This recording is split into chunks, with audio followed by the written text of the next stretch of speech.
وعلیکم السلام ورحمۃ اللہ وبرکاتہ۔ الحمدللہ والصلاۃ والسلام علیہ وصحبہ المتعاقبین بآدابہ وبعد فاعوذ باللہ من الشیطان الرجیم بسم اللہ الرحمن الرحیم واسألوا اہل الذکر ان کنتم لا تعلمون آمنت باللہ صدق اللہ العظیم وصدق رسولہ النبی الامین الکریم ونحن علی ذلک من الشاہدین والشاکرین والحمد للہ رب العالمین۔ قال اللہ تبارک و تعالی فی شان حبیبہ المصطفى ان اللہ وملائکتہ یصلون علی النبی یا ایھا الذین آمنوا صلوا علیہ وسلموا تسلیما اللهم صل علی سیدنا مولانا محمد معدن الجود والکرم بارک الکرام الکریم وبارک وسلم صلاۃ و سلام علیک یا رسول اللہ صلی اللہ علیہ وسلم۔ برادران ملت اسلامیہ، مجھ سے بیشتر آپ حضرات علماء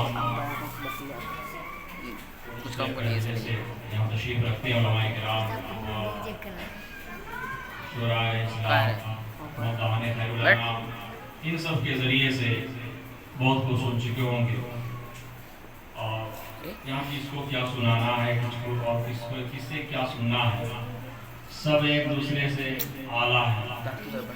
اللہ تبارک و تعالیٰ تمام کے علم میں پناہ برکتیں عطا فرمائے اور ان علماء کرام کے علم سے ہم تمام لوگوں کو دین و دنیا میں مالا مال فرمائے۔ حضرات، ان کی ضرورت، علماء کی ضرورت ہمیں جس طرح دنیا میں پڑتی ہے، قبر میں بھی ان کی ضرورت پیش آئے گی، حشر میں بھی پیش آئے گی، جنت میں بھی ان کی ضرورت میں پیش آئے گی۔ ایسا نہیں ہے کہ دنیا میں صرف رابطہ رکھو، مرنے کے بعد سارے رابطے ختم، آخر تک ان سے رابطہ رکھنا پڑے گا اور جنت تک ہی علماء ہمارا ساتھ دیتے ہوئے نظر آئیں گے۔ اللہ تبارک و تعالیٰ ان علماء کرام کا درجہ بلند فرمایا ہے۔ حضرات، سرکار امام احمد رضا خان علیہ رحمۃ الرضوان، جن کا کہ ہم اور آپ ذکر کرنے کے لیے آج یہاں پر حاضر ہیں، ان کی شخصیت کوئی محتاج تعارف نہیں، اور میں کیا ان کی بڑائی یا پھر ان کی کوئی بزرگی برتری کر سکوں۔ بڑے بڑے علماء و فضلاء عاجز آ جاتے ہیں ان کی کسی بھی ایک علمی تحقیق پر گفتگو کرنے کے بارے میں جب سوچتے ہیں، سوچتے سوچتے ان کی سوچیں ختم ہو جاتی ہے، لیکن سرکار اعلیٰ حضرت کا جو علمی مقام ہے اور جو عشق رسالت صلی اللہ علیہ وسلم کا انہوں نے جام دیا تھا، وہ آج تک ان کے بعد کسی کو سمجھ میں نہیں آتا ہے کہ وہ اس مقام پر پہنچے ہوئے تھے۔ سرکار اعلیٰ حضرت رضی اللہ تعالیٰ عنہ آئیے۔ وعلیکم السلام۔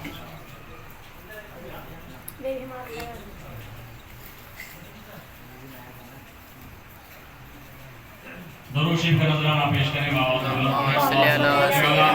سیدنا شفیعنا نبینا حبیبنا بارک وسلم صلاۃ و سلام علیک یا رسول اللہ صلی اللہ تعالی علیہ وسلم۔ نعت نبی صلی اللہ تعالی علیہ وسلم ہم لوگ سن رہے تھے، اور یقیناً یہ سننا چاہیے، سنانا بھی چاہیے، ثواب کا کام ہے اور دلوں کو بھی سکون ملتا ہے اور ایمان میں بھی تازگی پیدا ہوتی ہے۔ اور سرکار اعلیٰ حضرت امام عشق و محبت امام احمد رضا خان علیہ رحمۃ الرضوان کا تو خاص معمول تھا نعتیہ کلام کو لکھنا اور پھر سننا سنانا۔ حضرات گرامی، ایک حدیث پاک یاد آ رہی ہے کہ جب فتح مکہ پر حضور صلی اللہ تعالی علیہ وسلم نے کچھ ایسے بھی مجرم تھے جن کو کہ حضور صلی اللہ علیہ وسلم نے اعلان فرما دیا تھا کہ یہ لوگ فلاں لوگ جماعت میں انہیں وہی مار دو، تو کسی نے کہا کہ حضور اگر وہ غلاف کعبہ میں چھپ جائے تو حضور نے ارشاد فرمایا تھا کہ اگر وہ خانہ کعبہ کے غلاف سے بھی لپٹا ہو تو انہیں وہی مار دینا۔ اتنے بڑے وہ مجرم تھے اور اتنے بڑے وہ گستاخ تھے، اور گستاخ ایسا گستاخ تھا کہ حضور صلی اللہ علیہ وسلم کی شان میں جب کوئی گستاخی کرتا ہے تو رب کو بھی بڑا جلال آتا ہے، رب اپنے نافرمان کو تو معاف کر دیتا ہے لیکن اپنے محبوب کے غدار کو کبھی معاف نہیں کرتا ہے جب تک کہ وہ اپنی غداری سے صدق دل سے اور سچے دل سے توبہ نہ کر لے. اب حضور نے جب اعلان فرمایا تھا نا کہ فلاں فلاں کو مار دینا تو ان میں ایک نام آتا ہے کعب بن زہیر کا بھی. حضور نے ان کا بھی نام لیا تھا. ان کو پتا چل گیا تھا میرے بھی مارنے کا بارگاہ رسول سے اعلان ہو چکا ہے. اب یہ کسی طرح سے چھپتے چھپاتے ہوئے اپنے چہرے پر نقاب ڈال کر کے آ گئے رحمت للعالمین کی بارگاہ میں. اگر کسی صحابی کے ہاتھ پڑ گئے تو وہ تو چھوڑیں گے نہیں. چلو کسی طرح سے رحمت للعالمین کی بارگاہ میں چلتے ہیں. آئے حضور کی بارگاہ میں چہرے پر نقاب ڈال کر کے اور اب سے پہلے کبھی حضور سے ملا نہیں تھا, کبھی حضور سے باتیں بھی نہیں کی تھی. حضور کی بارگاہ میں آ کر کے بڑے عاجزانہ انداز میں کہتے ہیں کہ یا رسول اللہ صلی اللہ علیہ وسلم اگر کعب آپ کی بارگاہ میں آ جائے اور وہ آ کر کے آپ سے معافی مانگے تو کیا آپ انہیں معاف کر دیں گے؟ تو حضور صلی اللہ علیہ وسلم کا علم غیب ملاحظہ فرمائیں. حالانکہ چہرے پر نقاب ڈال کر کے بندہ آیا ہے, اب سے پہلے کبھی بات بھی نہیں کی ہے. ایک ہوتا ہے کہ بات چیت ہوئی رہتی ہے تو ان کی بات سے آواز سے سمجھ میں آ جاتا ہے کہ بندہ سامنے کلام کرنے والا کون ہے. لیکن اب سے پہلے تو حضور سے انہوں نے باتیں نہیں کی تھی. اب حضور کے سامنے پہلی مرتبہ آیا بھی ہے, چونکہ ان کی عادت تھی کہ یہ پہلے جو ہے زمانے جاہلیت میں یہ حضور کی یہ جو بیان کیا کرتا تھا, حضور کے بارے میں معاذ اللہ برائی لکھا کرتا تھا. زمانے جاہلیت میں شاعری کرتے تھے تو حضور کی برائی بیان کرتا تھا. تو حضور صلی اللہ علیہ وسلم نے ان کے قتل کرنے کا حکم صادر فرما دیا تھا. اب جب انہیں خبر ہو گئی ہے تو چہرے پر نقاب ڈال کر کے حضور کی بارگاہ میں پہنچا ہے. آگے عرض کرتے ہیں حضور اگر کعب آپ کی بارگاہ میں آ کر کے معافی مانگے اور کلمہ پڑھ کر کے اسلام میں داخل ہو جائے تو کیا آپ کو معاف کر دیں گے؟ حضور صلی اللہ علیہ وسلم کی نگاہ نبوت دیکھیں, وہ نگاہ جس کے بارے میں سرکار اعلیٰ حضرت ارشاد فرماتے ہیں کہ جس طرف اٹھ گئی دم میں دم آ گیا, اس نگاہ عنایت پہ لاکھوں سلام. میرے سرکار کی نظر اٹھتی ہے, ارشاد فرماتے ہیں اب جو تو آ گیا ہے جا میں نے تجھے معاف کر دیا.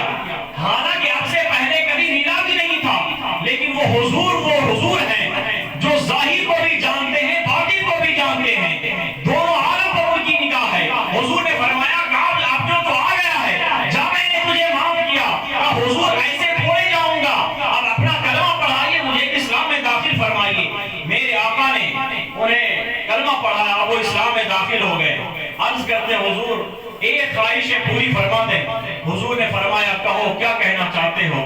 انہوں نے بڑے عاجزانہ انداز میں کہا حضور خواہش یہ ہے کہ بڑے زمانے گزرے اور اب تو پھر سے اس بات کو دہرانے میں شرم آتی ہے. میں ہمیشہ آپ کی برائی کیا کرتا تھا, آپ کی برائی میں اشعار کہا کرتا تھا, لوگ سنا کرتے تھے اور زمانے جاہلیت میں لوگوں سے بڑے داد و تحسین لیا کرتا تھا. حضور آج موقع ملا ہے کہ میں نے آپ کے ہاتھ میں ہاتھ دے کر کے اسلام قبول کر لیا ہے. حضور آپ اجازت دیں میں آج آپ کی نعت پڑھنا چاہتا ہوں, میں آج آپ کی نعت پڑھنا چاہتا ہوں. حضور صلی اللہ علیہ وسلم نے ارشاد فرمایا رکو, چلو صحن کعبہ میں چلتے ہیں.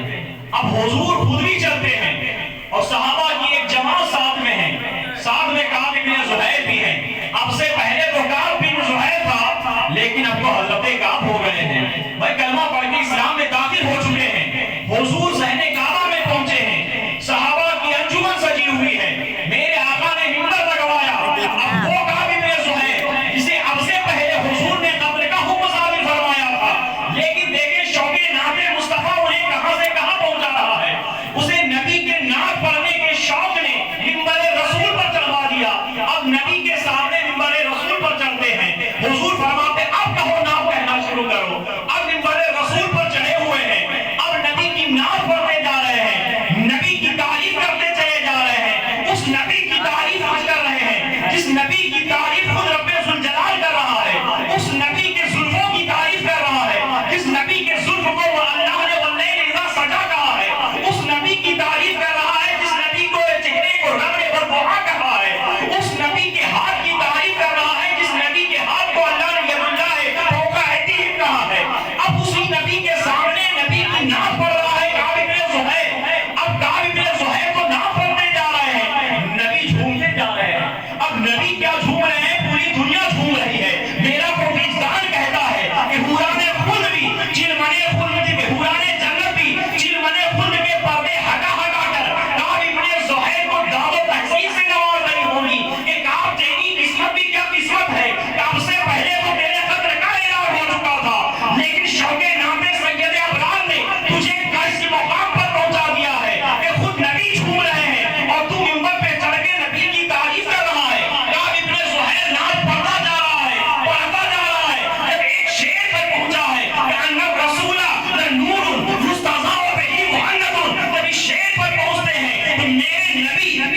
خوش ہوئے، اتنا خوش ہوئے، اپنی مبارک چادر کو اتارتے ہیں اور اتار کر یوں لہرا کر کے کعب ابن زہیر کو انعام میں دے دیتے ہیں۔ کعب ابن زہیر کو ہم جو آج نعت پڑھنے والوں کو نوازا کرتے ہیں، یہ کوئی ہمارا نیا معمول نہیں ہے، یہ ہمارا نیا طریقہ نہیں ہے، نوازا تو میرے سرکار نے بھی ہے۔ وہ چادر عطا فرمائی ہے جس چادر کے ذریعے سے اللہ کے پیارے محبوب ساری امت کی چاہیں تو مغفرت کروا سکتے ہیں، وہ چادر کو آپ انعام میں کعب ابن زہیر کو دیے ہیں۔ اب حضرت کعب ابن زہیر کی بھی قسمت کیا قسمت رہی ہے۔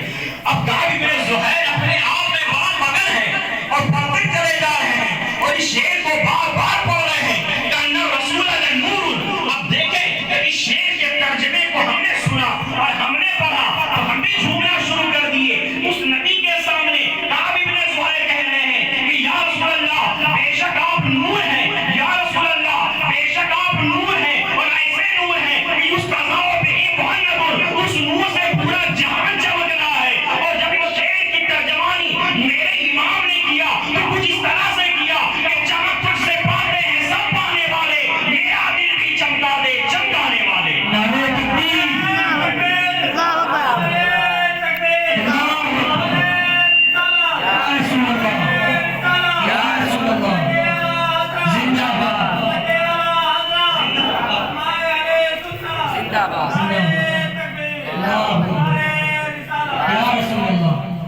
تو نعت نبی صلی اللہ تعالیٰ علیہ وسلم سن کر کے مچلنا، یہ تو حضور کی سنت ہے، اور پھر پڑھ کر کے سنانا یہ صحابہ کرام کا ہمیشہ کا معمول رہا تھا کہ کبھی بھی نبی کو خوش کرنا ہوتا تھا۔ اور یہ تو پھر سرکار اعلیٰ حضرت نے بھی فرمایا ہے کہ اگر تمہارا ایمان کمزور ہو جائے اور چاہتے ہو کہ ایمان کو جنا ملے تو کسی اچھے قاری سے یا تو قرآن سننا شروع کر دو یا کسی اچھے ناطق سے نعت نبی سننا شروع کر دو، تمہارے ایمان میں سرور پیدا ہو جائے گا، تمہاری ایمان میں تازگی پیدا ہو جائے گی۔ یا ہم تو اس امام کو مانتے ہیں جو امام نے ہمیں ایسا درس دیا ہے، اگر ہم اس کے درس کو مان لیں، اس پر عمل کرنا شروع کر دیں تو یقیناً ہمارا دین بھی کامیاب ہے، ہمارا دنیا بھی کامیاب ہے۔ حضرات اس امام سرکار امام احمد اللہ تعالیٰ علیہ رحمۃ الرضوان نے کیا مقام کیا ہے، علماء کی محفل ہے، علماء کرام بھی بیٹھے ہوئے ہیں۔ آج ذرا علم کے پہلو کی طرف چلتے ہیں، مختصر وقت میں تھوڑی سی بات کر کے اپنی گفتگو کو اختتام کا جامہ پہناتے ہیں۔ سرکار اعلیٰ حضرت سے کسی سائل نے سوال کیا ہے کہ سرکار یہ بتائیں، ہم ہمیشہ دیکھا کرتے ہیں آپ کی بارگاہ میں جب سارے لوگ رہتے ہیں تو آپ جب آپ کی نظر جب کسی اہل علم پر پڑ جاتی ہے، کوئی عالم بیٹھے ہوتے ہیں تو آپ ان کے ساتھ الگ رویہ اختیار کرتے ہیں، جب انہی کے سامنے کوئی ایک انپڑھ رہتا ہے ان کے ساتھ ایک امتیازی سلوک کرتے ہیں۔ مثلاً اگر آپ کو خوشبو دینا ہو تو آپ ایک عالم کو 2 مرتبہ خوشبو لگواتے ہیں اور ایک غیر عالم کو 1 مرتبہ لگواتے ہیں۔ تو آپ نے کہا تھا یہ فرق تو رب کائنات نے کیا ہے، میں امام احمد رضا کون ہوتا ہوں فرق کرنے والے کا حضور وہ کیسے؟ اگر کوئی آپ کے سامنے ایک اعلی رسول بیٹھے ہوں، ایک سید زادے بیٹھے ہوں اور ایک طرف عالم دین ہو تو آپ کس کو افضلیت دیں گے؟ سرکار اعلیٰ حضرت کا فتویٰ بڑا عطا فرمائے، میرے امام فرماتے ہیں، امام اس کو محبت فرماتے ہیں، سرکار اعلیٰ حضرت فرماتے ہیں، آپ ارشاد فرماتے ہیں کہ سنو میں 2 آیت کے ذریعے سے دلیل دینا چاہتا ہوں۔ سرکار اعلیٰ حضرت اب دلیل دے رہے ہیں کہ اگر ایک طرف عالم رسول سید زادے بیٹھے ہوں، ان کا نسبی معاملہ بڑا اعلیٰ ہے، خونی رشتہ بڑا اعلیٰ ہے، لیکن سنو رب تبارک و تعالیٰ نے جب ایک عالم کا مقام قرآن میں بیان کیا ہے وہاں پہ حسب و نسب کو نہیں آگے رکھا ہے، وہاں پر ان کے بولے کالے رنگ کو آگے نہیں رکھا ہے، بلکہ رب مطلقاً ارشاد فرماتا ہے قل هل يستوي الذين يعلمون والذين لا يعلمون۔ ایک عالم جاہل کے برابر کبھی نہیں ہو سکتے ہیں۔ عالم کا مقام یہ ہے کہ اللہ دوسری جگہ پھر آگے ارشاد فرماتا ہے يرفع الله الذين آمنوا منكم والذين اوتوا العلم درجات، کہ جو علم والے ہیں ان کے درجات کو اللہ نے بلند کر دیا ہے۔ اب کتنا بلند کیا ہے یہ یا تو رب جانتا ہے یا اس کا حبیب جانتا ہے۔ رب نے مطلق فرمایا ہے کہ علم والے کے درجات کو اللہ نے بلند فرمایا، اسی لیے سرکار اعلیٰ حضرت نے فرمایا اگر ایک آنکھ پر سید بھی بیٹھے ہوں اور وہاں پر کوئی عالم بیٹھے ہوں تو فضیلت عالم کو دی جائے گی۔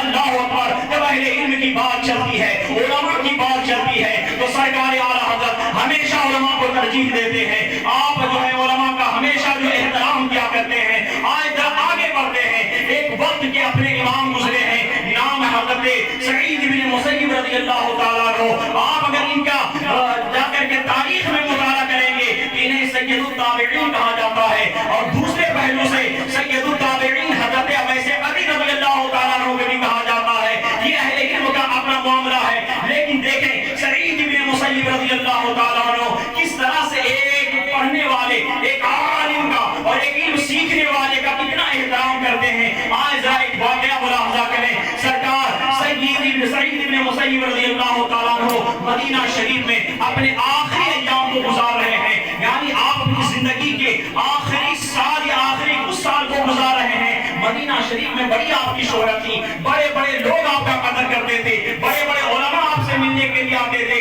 اور آپ جب درس دیتے تھے محدثین کا ایک جمع غفیر ہوا کرتا تھا، علماء صلاح بیٹھے ہوئے ہوتے تھے۔ جب حضرت سعید بن مسیب رضی اللہ تعالیٰ عنہ درس دیتے تھے تو اللہ اکبر آپ سے ملنے کے لیے اس وقت کے خلیفہ بھی بڑے تڑپتے تھے، لیکن سعید بن مسیب رضی اللہ تعالیٰ عنہ سے ملاقات بڑی مشکل سے کسی کی ہوا کرتی تھی۔ اور مختصر یہ کہ سعید بن مسیب رضی اللہ تعالیٰ عنہ درس دے رہے ہیں، درس کے دوران آپ کی بارگاہ میں ایک نوجوان آتا ہے، نوجوان آ کر کے آپ کے درس میں بیٹھ جاتا ہے۔ بیٹھنے کے بعد آپ جو بھی درس دے رہے ہیں بڑے اطمینان کے ساتھ وہ نوجوان سن رہا ہے، کیونکہ بھائی وقت کے امام ہے، وقت کے اتنے بڑے محدث ہیں کہ جہاں وہ علم کے شہسوار تھے، اللہ تبارک و تعالیٰ نے بزرگی بھی عطا فرمائی تھی، چہرہ دیکھ کر سمجھ میں آ جاتا تھا ان کا معاملہ کیا ہے اور یہ کس مقام تک پہنچے ہوئے ہیں۔ سعید بن مسیب رضی اللہ تعالیٰ عنہ نے اس ایک اجنبی نوجوان کا چہرہ دیکھا، دیکھنے کے بعد بات سمجھ میں آ گئی ہے یہ نوجوان بڑا ہونہار ہے، ان کے اندر علم سیکھنے کا جذبہ ہے، علم دین سے اس کو بڑا لگاؤ ہے، بڑا پیار ہے۔